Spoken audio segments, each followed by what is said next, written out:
There's nothing harder than watching your life fall apart while pretending everything's fine for your child. That's exactly where Mark Thompson found himself. He had lost his wife, his savings, and nearly his hope.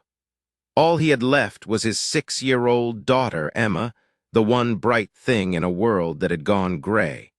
When the divorce court awarded him a rundown Victorian mansion that no one else wanted, he didn't see it as a gift, just another burden. The house, known as Blackwood Manor, had stood empty for decades. Its windows were broken, weeds crawled up the porch, and the paint had peeled so badly it looked like old skin. Still, it was the only thing he had left, so he packed their few belongings into his old pickup and drove there with Emma one early morning, hoping to turn that crumbling house into a new start. As the sun rose, Emma ran around the overgrown yard chasing fireflies, laughing like it was the best day of her life. "Daddy, why does our new house look so sad?" she asked, her little hand in his. Mark smiled softly. Sometimes old houses just need someone to love them back to life. He didn't believe those words yet, but he said them anyway, because he needed to for her. The front door creaked open like it was sighing after decades of silence. Dust floated in the morning light. The smell was old but comforting, wood, paper, time. Emma gasped. "It's like a castle." The foyer was huge, with a grand staircase curling upward, a marble fireplace, and shelves still lined with forgotten books. Every corner whispered stories of people long gone. They explored room by room. The kitchen frozen in the 1920s, bedrooms filled with dust and echoes, and the master suite where sunlight streamed through stained glass-like painted rainbows. That's where Mark found it, an antique pocket watch engraved with the initials VB inside, hidden behind the clock face, was a tiny rolled-up piece of paper. It looked like a map, but the symbols were strange, drawn in fading ink. "What's that?" Emma asked. "Just a piece of history," Mark said, tucking it into his pocket. By late afternoon, they had seen every part of the house except one. The basement. Something about that door made him uneasy, but Emma's curiosity won. They descended into the cool, stone-walled cellar, guided only by his phone flashlight. That's when Mark's crowbar struck something hollow. He knelt, brushed the wall, and found a hidden panel. A soft click, and the wall swung open. Behind it was a secret room lined with boxes, old ledgers, and leather journals. "Daddy, is this a treasure room?" Emma whispered. Mark stared into the shadows. "I think it might be, sweetheart." That night Mark couldn't sleep. The house creaked and shifted with the wind, but his mind was louder. Who was VB? What had he been hiding here? When Emma finally drifted off, he sat under the pale glow of his flashlight and opened one of the old journals. The handwriting was neat and precise, dated January 1920. "Prohibition has begun," it read.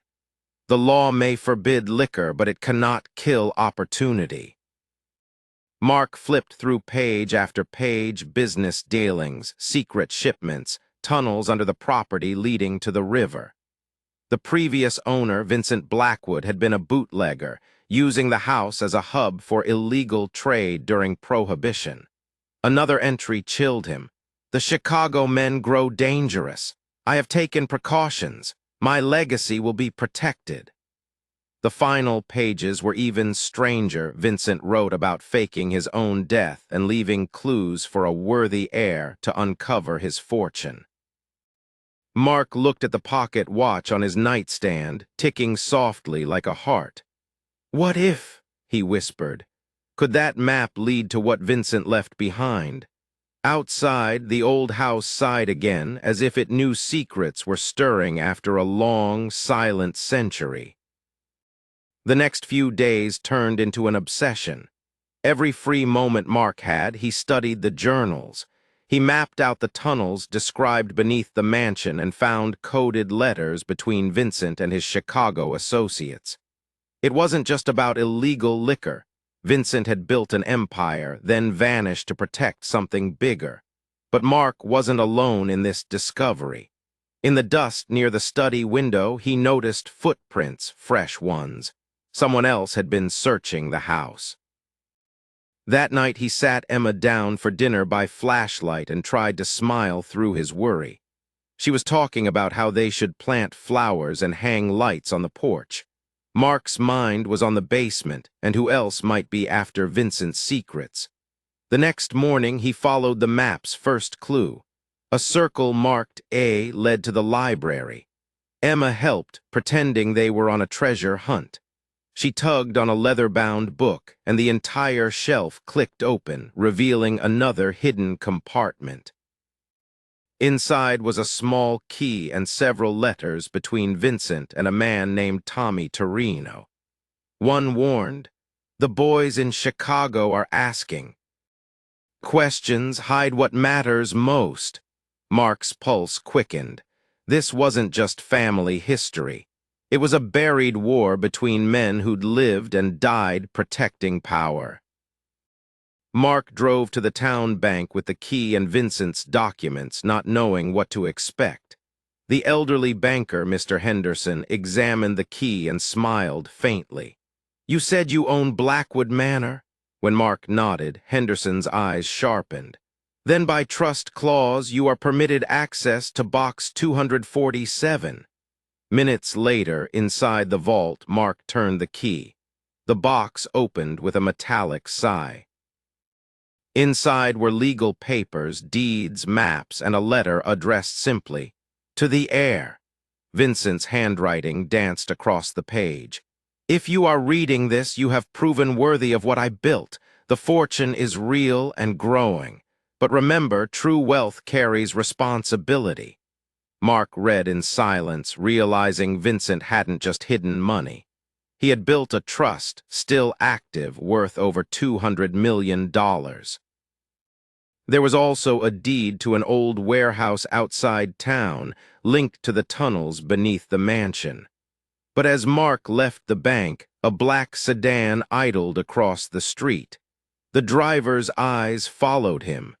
The past, it seemed, wasn't done guarding its secrets. The warehouse was quiet and unremarkable from the outside, but inside, it was like stepping into a time capsule. Files, photographs, and notes covered the walls. Vincent had documented everything: decades of corruption, money laundering, and secret deals that stretched from the 1920s to the 1980s. In one corner, Mark found photos of men meeting in dim bars, exchanging envelopes, including old family names that still ran the town today.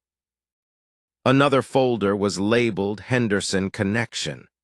The same family that owned the bank, the same man who'd handed him the key. Mark's blood ran cold.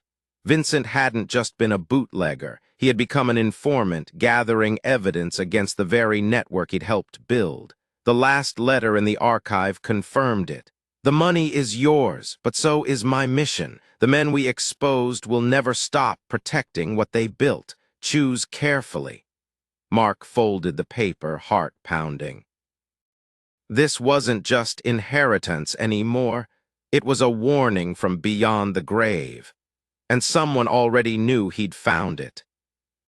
That night, Mark barely slept. Every creak in the old house made his pulse race. He double-checked the locks and kept the flashlight near his bed. When morning came, he kissed Emma's forehead and decided to finish what Vincent started. Using the final map from the safety deposit box, he found the tunnel entrance beneath the basement. It led through damp stone walls and narrow passages until it opened into a small chamber hidden beneath the cemetery hill. There, sealed in steel containers, was Vincent's final cash, files, ledgers, and evidence enough to expose a century of crime. But as Mark lifted one of the boxes, footsteps echoed behind him. Two men in dark suits stepped from the shadows. "You shouldn't be here, Mr. Thompson," one said calmly. "That evidence doesn't belong to you." Mark's voice was steady, though his heart thundered. It doesn't belong to you either. They took a step closer. Walk away, you have a daughter, right? That hit harder than any punch. But before Mark could speak, sirens wailed in the distance. He'd called his brother earlier, just in case. The intruders fled through the tunnels as police lights flared through the night. Weeks later, the mansion was no longer silent. Investigators had cleared the tunnels, exposed the network, and traced the corruption all the way to the city council. Mark testified, using Vincent's records to bring decades of buried crimes to light. The Henderson family's bank collapsed, and the names that had ruled the town for generations finally faced justice. Vincent's fortune, every clean, legal dollar, was released to Mark as the rightful heir. He didn't see it as treasure, but as a legacy of redemption. The house that once stood broken was alive again, windows repaired, garden blooming, and laughter echoing through its halls. One evening, as the sun set behind the hills, Emma sat beside her father on the porch steps. "Do you think the man who used to live here is happy now?" she asked. Mark looked at the pocket watch in his hand, still ticking, still keeping time after all these years. "Yeah," he said softly. "I think he finally is." Then he turned toward the camera of time itself, his voice calm but resolute. "If you believe second chances are real, hit that like button and tell me, what would you have done with Vincent's secret?"